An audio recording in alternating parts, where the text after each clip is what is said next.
Hello friends, welcome to the new episode of my channel. আমি অরিত্র। তো এখন এই ভিডিওর মধ্যে আপনাদেরকে দুটো ছবি রেকমেন্ড করবো, একটা তামিল ছবি, একটা তেলেগু ছবি। দুটোই থ্রিলার ঘরানার মধ্যে পড়ছে, খুব আন্ডাররেটেড ছবি। সেরকম বড় কোনো স্টার নেই, কোনো বড় ডিরেক্টর বানায়নি, তাই জন্য ছবিগুলোকে নিয়ে কথা হয় না সেইভাবে।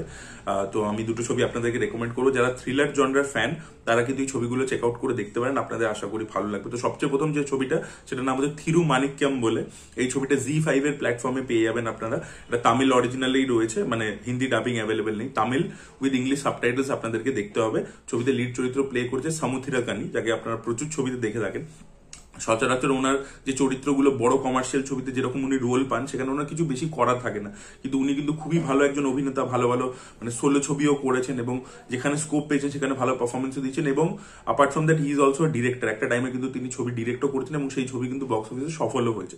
এই ছবিটাতে পুরোটাই উনি লিড, এবং এটা অন্য যে কোনো তামিল ছবির থেকে অনেকটাই কম বাজেটের একটা ছবি। আপনার ছবিটা দেখলে বুঝতে পারবেন। কিন্তু ছবিটা প্রচন্ড টান টান একটা ছবি, 2 ঘন্টা থেকেও কম রান টাইম। আপনারা একবার দেখা শুরু করবেন। গল্পটা হচ্ছে যে একটা লোক যেটা লটারির দোকান চালায়, খুব অনেস্ট লোক, তার 2 মেয়ে এবং বউকে নিয়ে জীবন যাপন করে, এবং একটা বাচ্চা আর কি কথা বলতে পারে না, মানে স্টার্টার করে আর কি। তো এবার এই লোকটার দোকান থেকে একজন ভারতী রাজা যে ক্যারেক্টারটা প্লে করছে, সেটা লটারির টিকিট কাটে। এবার সেই টিকিটটা ওর কাছে টাকা ছিল না, ও বলে যে আমি পরের দিন এসে নিয়ে যাবো। এবার পরবর্তীতে জানা যায় যে এই টিকিটটাই আর কি 1.5 কোটি টাকার একটা প্রাইজ জিতেছে। এবার এই লোকটা, যে মানিক্যম বলে যে লোকটা, যেটা সামুথিরাকানি প্লে করছে, সে খুব অনেস্ট, যেহেতু সে ওই টিকিটটা এই লোকটার কাছে, বয়স্ক লোকটার কাছে পৌঁছে দিতে চাইছে, যেহেতু সেই সিলেক্ট করেছিল দোকানে এসে। এবং সেখানে আমরা ছবির প্রথম আধ ঘন্টায় না সেট আপ করা হয় ফ্যামিলি, পুরো ওয়ার্ল্ডটা, যে ক্যারেক্টার্স গুলোকে, এবং তাদেরকে ইনিশিয়ালি আমাদের দেখে মনে হয় যে প্রচন্ড ভালোই লোকজন। কিন্তু এবার যখনই একবার টাকা চলে আসে, যখন আপনার গ্রিড চলে আসবে, তখন আর কি যাদেরকে আপনার ভালো মনে ছিল তারা মানে কিরকম বিহেভ করতে শুরু করে, সেই দিকটা এক্সপ্লোর করছে। এবং তারপরে একটা মানে প্রায় 40 মিনিট পর থেকে ছবিটা একটা পুরো থ্রিলারের মতো হয়ে যায়, যে এই লোকটা লটারির টিকিট নিয়ে বুড়ো লোকটাকে খুঁজতে যাচ্ছে, এবং এর পিছনে এর বাড়ির লোক থেকে শুরু করে একদম মানে আপনজন থেকে সবাই এর বিরুদ্ধে হয়ে যাচ্ছে, পুলিশ এর পিছনে পড়ে যাচ্ছে, কি কি হচ্ছে, আলটিমেটলি এই লোকটা পৌঁছাতে পারে কিনা সেটা নিয়ে, পুরো জার্নিটা নিয়ে ছবিটা প্রচন্ড ইন্টারেস্টিং। এই লোকটার রাস্তায় যে চ্যালেঞ্জেস গুলোকে ছুড়ে দেয়, কন্টিনিউসলি আপনি এঙ্গেজ হয়ে থাকবেন। ন্যারেটিভটা প্রচন্ড এঙ্গেজিং এবং অ্যাট দ্য সেম টাইম প্রচন্ড ইমোশনাল। প্লাস যে মেসেজটা দেয়, মেসেজটা খুব জানা, যে লোভে পাপ, পাপে মৃত্যু, এরকমই একটা মেসেজ রয়েছে। কিন্তু সেই মেসেজটাকে যেভাবে ডেলিভার করেছে ইমোশন দিয়ে, সেটা কিন্তু খুবই ভালো ছিল। ছবিটা আপনাদেরকে হাইলি রেকমেন্ড করবো। ছবিটা আপনারা ZEE5 যখন দেখবেন, আপনি বলবেন যে ভালো একটা ছবি দেখলাম। সিরিয়াসলি বলছি, খুব ভালো একটা ফুলফিলিং ছবি। এবং সামুথিরাকানির পারফরমেন্স কিন্তু ইমোশনাল সিন হোক বা অন্য সময় যে সিনস গুলো প্রচন্ড ভালো আর কি। এবং তামিল সিনেমা মানে বুঝতেই পারছেন, সেখানে একটা কমার্শিয়াল অ্যাপ্রোচ থাকে সবসময়, মানে যে গল্পই তারা বলবে তার মধ্যে একটা অ্যাকশন ইত্যাদি সবকিছু মিলিয়ে আর কি একটা প্রেজেন্টেশন, যেটা যথেষ্ট আপনাদেরকে এঙ্গেজিংই লাগবে আর কি। দ্বিতীয় যে ছবিটা নিয়ে কথা বলবো, তার হিরো হচ্ছে কার্তিকেয়া। এই ছবিটা আপনারা নেটফ্লিক্সে পেয়ে যাবেন, বাজে ভাইউ বেগম বলে ছবিটার নাম। কার্তিকেয়া যে RX100 বলে ছবিটা হয়েছিল, যেটা পরে রিমেকও হয়েছিল তারাব বলে, তো সেই ছবির যে হিরো কার্তিকেয়া, সে রয়েছে, নেটফ্লিক্সে পেয়ে যাবেন। ছবিতে আমরা দেখতে পাচ্ছি যে কার্তিকেয়ার চরিত্রটা এবং তার ভাই দুজনে হায়দ্রাবাদে এসছে, বাবা গ্রামে থাকে। এবং এই কার্তিকেয়া ক্যারেক্টারটাকে সে অ্যাকচুয়ালি মানুষ করেছে আর কি, সে নিজের ছেলে নয়। এবার এরা দুজন এসেছিল অনেক স্বপ্ন নিয়ে, যে বড় ভাই কম্পিউটার ইঞ্জিনিয়ার হবে আর ছোট ভাই ক্রিকেটার হবে, কিন্তু এদের স্বপ্নগুলো ফুলফিলিং হয়নি। এবং তারা বাবাকে আর কি কন্টিনিউসলি একটা ধোকা দিয়ে যাচ্ছে, যে না আমরা অনেক বড় চাকরি করি, করি সবকিছু করি, শহরে আমাদের প্রচুর টাকা পয়সা আছে। বাট বাবা এই ব্যাপারটা জানে না। বাট একটা টাইমের পরে বাবাটা সত্যিকারে অসুস্থ হয়ে পড়ছে। এবার তার জন্য এই ছেলেটা একটা মানে মানে ক্রাইম সিন্ডিকেটের সাথে জড়িয়ে পড়ছে।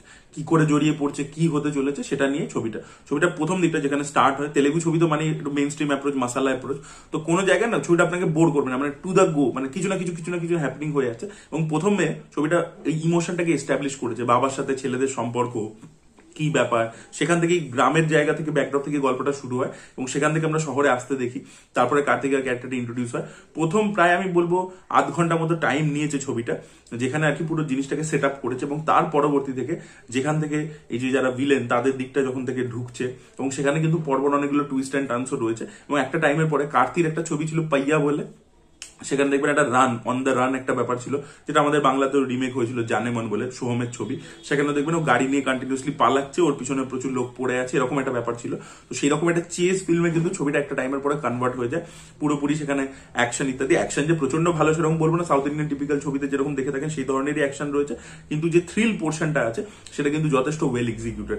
সেখানে টুইস্ট অ্যান্ড টার্নস ইত্যাদি যেগুলো রয়েছে সেটা বেশ ভালোভাবে। ছবিটা শেষ হয় একটু যেন তাড়াহুড়ো করে সেই জায়গাটা আর একটু অ্যাকশন বা কিছু দিয়ে আর একটু থ্রিলটাকে আরো এনহ্যান্স করে যদি কিছু করতো, টুইস্ট ডাবল টুইস্ট দিয়ে, তাহলে বেশি ভালো হতো। বাট বাকি যে মাঝের যে থ্রিলার পোর্শনটা, যে দুই ভাই কি করবে বাবার অপারেশনের জন্য, কিভাবে টাকা আনবে, সেই যে ব্যাপারগুলো দেখিয়েছে সেগুলো কিন্তু যথেষ্ট ইন্টারেস্টিং ছিল। তেলেগু কমার্শিয়াল ছবি মানে সেখানে গান থাকবে, সেখানে রোম্যান্স থাকবে, সেই অ্যাঙ্গেল গুলো রয়েছে। কিন্তু এখানে রোম্যান্সের যে ট্র্যাকটাকে রাখা হয়েছে সেও কিন্তু গল্পের মধ্যে একটা ইম্পর্টেন্ট ক্যারেক্টার, তাকেও কিন্তু জুড়েছে মানে স্ক্রিন প্লের মধ্যে। তো সেই জিনিসটা আমার ভালো লেগেছে। Just for the sake of একটা মানে হিরোইনের ট্র্যাক রেখেছে সেরকম কিন্তু নয়, সেটাকে মূল গল্পের সাথে জুড়ে হচ্ছে একটা টাইমে। ছবিটাও আপনি যখন দেখা শুরু করবেন আপনাদের কিন্তু যথেষ্ট এঙ্গেজিং লাগবে, এবং যারা একটু মাসালার ছবি বেশি দেখতে পছন্দ করে, প্রথম যে ছবিটা বললাম সেটাও ভালোই, মানে কমার্শিয়াল ছবি, মানে আপনি পুরো থরলি এঙ্গেজ হয়ে থাকবেন। বাট ওটা মানে অনেক বেশি ড্রামা বেসড ছবি, অনেকটা বেশি ইমোশনাল একটা ছবি, তার সাথে থ্রিলার পোর্শন আছে। এটা অনেক বেশি মাসালা ওরিয়েন্টেড, মানে অ্যাকশন, গান, একটা হিরো যেহেতু মানে কম বয়সী হিরো, সেই অনুযায়ী প্রেজেন্টেশন। তো এটা আর কি তেলেগু মাসালা। তো এই দুটো ছবি আপনাদেরকে রেকমেন্ড করলাম, একটা তামিল ছবি, একটা তেলেগু ছবি। দুটোই থ্রিলার ঘরানার মধ্যে পড়ছে, বাট দুটো ট্রিটমেন্ট একটু আলাদা, দুটো প্ল্যাটফর্মে আছে, আপনাদেরকে সেটাও রেকমেন্ড করে দিলাম। আপনারা যদি এর মধ্যে কোনো ছবি দেখেছেন, আপনাদের কি মতামত অবশ্যই কমেন্টে জানাবেন। আর যদি ভাবছেন যে কোনো একটা থ্রিলার ছবি দেখবো বেশ ভালো আর কি টাইম পাসের জন্য, আমি বলছি না এই দুটো ছবি কিন্তু এক্সট্রাঅর্ডিনারি গ্রেট ছবি কিন্তু নয়, ঠিক আছে? এগুলো কিন্তু ভালো এঙ্গেজিং থ্রিলার ছবি, গুড ওয়ান টাইম ওয়াচের জন্য। তো সেই জন্য আর কি রেকমেন্ড করলাম আপনাদেরকে। যারা দেখবেন ভাবছেন কিছু ভালো কন্টেন্ট, তারা এই দুটোর মধ্যে একটা চেক আউট করে দেখতে পারেন, বা দুটোই দেখতে পারেন। So that was it guys, thank you so much.